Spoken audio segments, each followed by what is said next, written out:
अब दूसरी बात आती है XIRR क्या होता है। XIR यानी extended internal rate of return. अब अभी इससे पहले मैंने बात की कि जब हमारे कैश फ्लोज फिक्स होते हैं, इट मींस हमने एक पॉलिसी का एग्जांपल लिया था जहां पे एनुअल प्रीमियम जा रहा था और उस पर्टिकुलर पीरियड पे वो वापस भी आ रहा था। तो यहाँ पे पहले से प्री डिसाइडेड है कि कब कब हमें प्रीमियम देना है और कब हमें उसकी मैच्योरिटी मिलेगी। तो इस कैलकुलेशन के लिए तो हम IRR यूज करेंगे। लेकिन कई बार ऐसा होता है कि कैश फ्लो फिक्स नहीं होते हैं।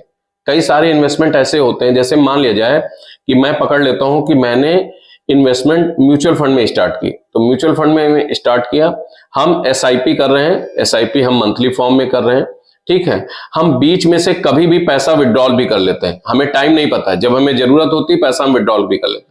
और कई बार ये भी होता है कि हमने बीच में उसमें SIP जो मंथली जा रही वो तो जा ही रही, जब हम चाहते हैं तो हम एडिशनल टॉपअप भी उसमें परचेज कर लेते हैं।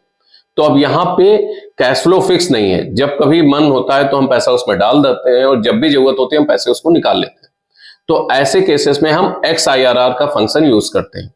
ये भी एक्सेल का ही फंक्शन है और ये भी बहुत ही क्लियर पिक्चर हमारे रिटर्न्स के बारे में बताता है कि हमें कितना रिटर्न प्राप्त हो रहा है हमारे इन्वेस्टमेंट पे। तो इस कैलकुलेशन का भी बहुत ही अच्छे से यूज करना चाहिए जो हमारे रिटर्न को कैलकुलेट करने वाला।